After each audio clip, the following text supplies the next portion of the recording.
শিক্ষার্থীরা, আজকে আমরা অষ্টম শ্রেণীর প্রথম অধ্যায়ের পঞ্চম পার্টটি করব। আগের পার্টগুলো যদি না দেখে থাকো তাহলে চ্যানেলের প্লেলিস্ট থেকে দেখে আসতে পারো।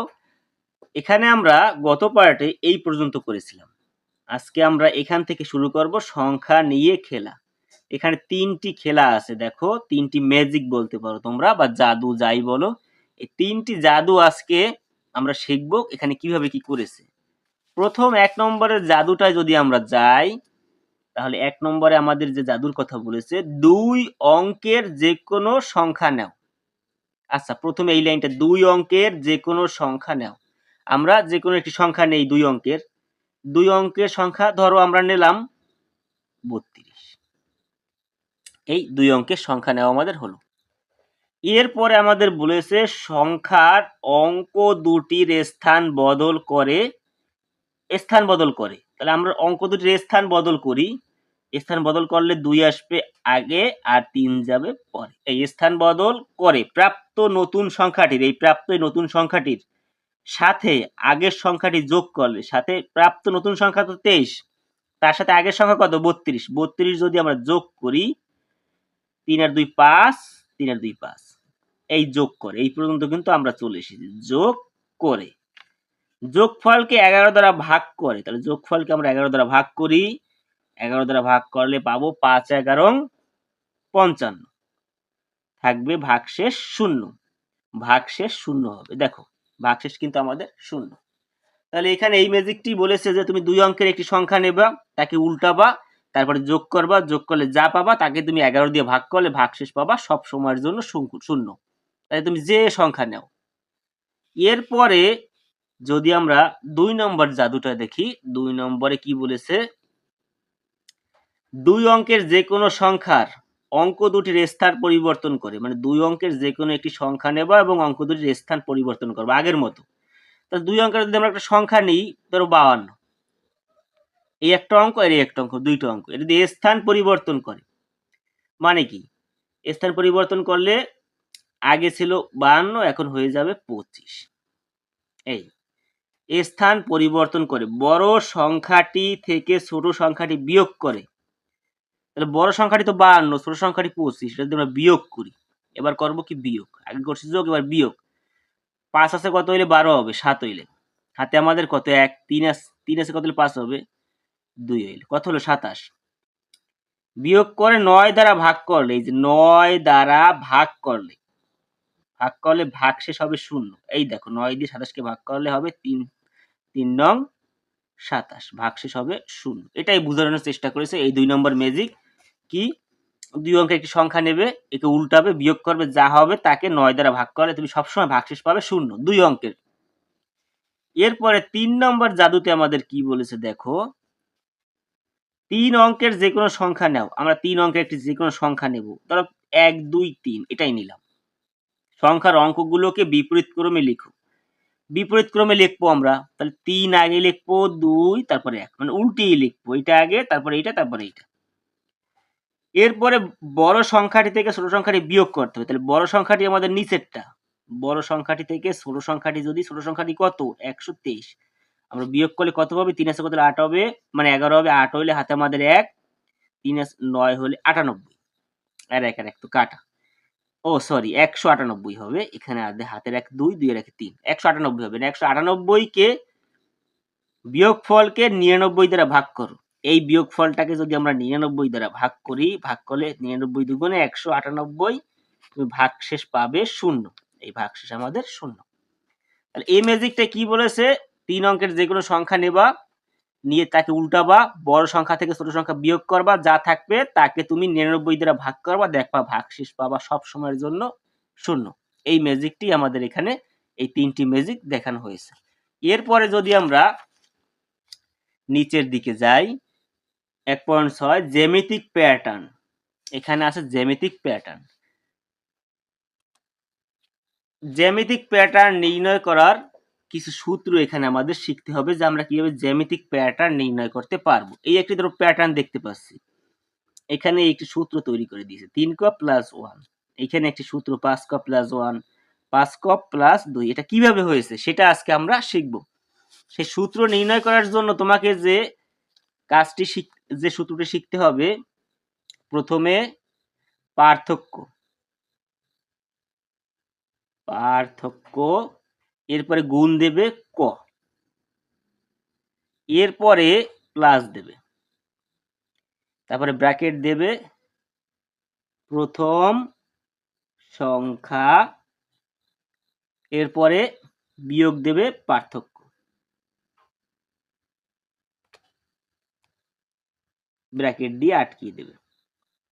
তাহলে সূত্রটা কি হলো? পার্থক্য গুণ ক প্লাস প্রথম সংখ্যা বিয়োগ পার্থক্য। এখন যদি আমরা এটা করতে যাই, 4 7 4 7, তাহলে আছে কত? 4 আছে, 7 আছে, 10 আছে আর 13, 10 আর 13।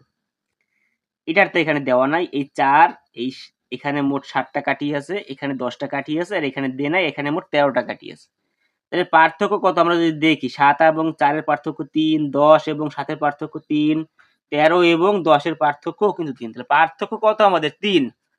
সূত্রের নিয়ম কি ছিল আমাদের? প্রথমে পার্থক্য আমরা লিখব। পার্থক্য কত আমাদের? পার্থক্য আমাদের কত পেয়েছি দেখো, এখানে পার্থক্য আমরা পেয়েছি, যদি আমরা এটা এখানে করি, পার্থক্য পেয়েছি আমরা, এই যে সূত্রের নিয়মে পার্থক্য পেয়েছি আমরা 3, গুণ দিতে হবে আমাদের ক, এই ক দিলাম, প্লাস দেব ব্র্যাকেটে প্রথম সংখ্যা, প্রথমে কত সংখ্যা? 4 ছিল, তাহলে প্রথম সংখ্যা 4, এর সাথে বিয়োগ দেব পার্থক্য, পার্থক্য কত? 3। এরপরে দেখো আমরা কি পাই, 3 গুণ ক করলে 3 ক, প্লাস 4 থেকে 3 গেলে থাকবে 1, এই 3 ক প্লাস 1, আমাদের কিন্তু একটি বীজগণিতিক রাশি তৈরি হয়ে গেল। এটাই তোমাদের এখানে বোঝানোর চেষ্টা করেছে। এরপর যদি আমরা এটাই যাই, দেখো এখানে কি করব, পার্থক্য কত? প্রথমে আছে 6, 11, 16, 21। আমরা যদি এখানে লিখি 6, 11, 16, 21, তাহলে এখানে এদের পার্থক্য কত আমরা যদি দেখি, পার্থক্য হবে 5, এখানেও 5, এখানেও 5। এখন আমাদের সূত্রে কি ছিল? প্রথমে পার্থক্য আমরা লিখব 5, গুণ দেব ক, যোগ প্রথম সংখ্যা কত? 6, বিয়োগ দেব পার্থক্য, পার্থক্য কত? 5। কত পাচ্ছি? 5 ক প্লাস 6 থেকে 5 গেলে থাকবে 1। এই দেখো 5 ক প্লাস 1, এই সূত্রটা আমাদের এখানে তৈরি হয়ে গেল। এরপর যদি আমরা এটা দেখি, এখানে পার্থক্য কত আমরা পাচ্ছি? 7 5 12, 5, 12 থেকে 17 5, 17 থেকে 22 কত? 5। তাহলে পার্থক্য আমাদের, এটা যদি আমরা করি সূত্রের সাহায্যে, পার্থক্য প্রথমে পার্থক্য লিখব, গুণ ক দেব, প্লাস প্রথম সংখ্যা কত? 7, 7 মাইনাস পার্থক্য কত? 5। কত পাচ্ছি আমরা? 5 ক প্লাস 2। এভাবে কিন্তু এই বীজগণিতিক রাশিগুলো তৈরি করা হয়। আরো যদি ডিটেলসে আমরা শিখতে যাই, তাহলে আমরা পরের পাতায় আমাদের যেতে হবে। আমরা যদি পরের পাতায় যাই, তাহলে আমাদের পুরো ক্লিয়ার হবে। এই দেখো এখানে একটা চার্ট দেওয়া আছে এবং চার্টে কিন্তু করেও দেওয়া আছে। এই যে চার্টে করে দেওয়া আছে, এটা যদি তোমরা ভালো করে লক্ষ্য করো, এখানে কর্মিক সংখ্যা, এখানে রাশিগুলো আছে, আর এখানে কিছু সংখ্যা এখানে দিয়েছে। এখন এটা কিভাবে কাজ করে? আমরা যদি প্রথমটায় যাই, আছে 2 ক প্লাস 1, তাহলে এই মানগুলো কিভাবে পেয়েছে? প্রথমকে মনে করব আমরা 1, প্রথম তো 1, এটাকে মনে করব 2, এটাকে 3, আর এটাকে 4, এটাকে 5, 6 7 8 কিন্তু নেই, সেটা আমাদের করা লাগবে না, আর এখানে হবে 10, আর এখানে হবে 100। তাহলে প্রথম আমরা যদি এটাকে ধরি, প্রথমে আমরা শুধু কয়ের জায়গায় আমরা এই মানগুলো বসাবো। এখানে কয়ের জায়গায় যদি 1 বসাই, 2 অক্ষে 2 যোগ 1 3, এটা আমাদের হয়ে গেল। এবার কয়ের জায়গায় আমরা কত বসাবো? 2। এই ঘরে আসলে এই সব ঘরে আমরা 2 বসাবো, এই সব ঘরে আমরা 3। যেহেতু এই ঘরে আছি, এই ঘরের মান কত? 2। কয়ের জায়গায় 2 বসাবো, 5 দুগুণে 2 দুগুণে 4 আর 1 5, এই যে। এবার কয়ের জায়গায় আমরা কত বসাবো? 3 বসাবো। 3 গুণ 2 6 যোগ 1 7। দেখো কয়ের জায়গায় যদি আমরা 4 বসাই, 4 দুগুণে 8 আর 1 9। কয়ের জায়গায় যদি 5 বসাই, 5 দুগুণে 10 আর 1 11। কয়ের জায়গায় যদি আমরা 10 বসাই, 10 দুগুণে 20 আর 1 21। কয়ের জায়গায় যদি আমরা 100 বসাই, 2 গুণ 100 200 যোগ 1 201। এরপর এটাই দেখো, কয়ের জায়গায় আমরা কত বসাবো? 1 বসাবো, এই ঘরের মান 1, সেই হিসেবে কয়ের জায়গায় 1 বসাবো। 3 অক্ষে 3 আর 1 4। কয়ের জায়গায় এবারে কত বসাবো? 2 বসাবো, কারণ এই ঘরের মান 2। 3 দুগুণে 6 আর 1 7। কয়ের জায়গায় 3 বসাবো, 3 3 9 আর 1 10। এরপরে কয়ের জায়গায় কত বসাবো? এই ঘরে আসলে ওই যে 4। 3 4 12 আর 1 13। এখানে কয়ের জায়গায় 5 বসাবো, 3 5 15 আর 1 16। তাহলে এখানে 10, 3 10 কে 30 আর 1 31, আর এখানে 100, 300 যোগ 1 301। এটাই যদি আমরা যাই, কয়ের জায়গায় আমরা 1 বসাবো, 1 এর স্কয়ার করলে তো 1, আর 1 এর স্কয়ার এই দেখো 1 এর স্কয়ার আর বিয়োগ হবে এই 1। তাহলে 1 এর স্কয়ার করলে তো 1 হয়, 1 আর 1 বিয়োগ করলে 0। এবার যদি আমরা 2 বসাই, 2 এর স্কয়ার করলে 4 বিয়োগ 1 3। 3 বসালে 3 3 9 বিয়োগ 1 8। 4 বসালে 4 4 16 বিয়োগ 1 15। 5 বসালে 5 5 25, মানে কয়ের জায়গায় 5 বসালে এখানে মনে করো 5। 5 এর স্কয়ার করলে 25 বিয়োগ 1 কত হবে? 24। 10 বসালে 10 10 10 এর স্কয়ার করলে 100 বিয়োগ 1 99। 100 বসালে স্কয়ার করলে হবে 10000 বিয়োগ 1 9999। এখন কয়ের জায়গায় আমরা এই ঘরে আসলে 1 বসাবো। 4 ক 4 অক্ষে 4 আর 3 7। 2 বসালে কত? 8 আর 3 11। 3 বসালে 3 5 না 3 বসালে 3 4 12 আর 3 15। 4 বসালে 16 আর 3 19। 5 বসালে 4 5 20 আর 3 23। 10 বসালে 40 আর 3 43। 100 বসালে 400 গুণ 3 403।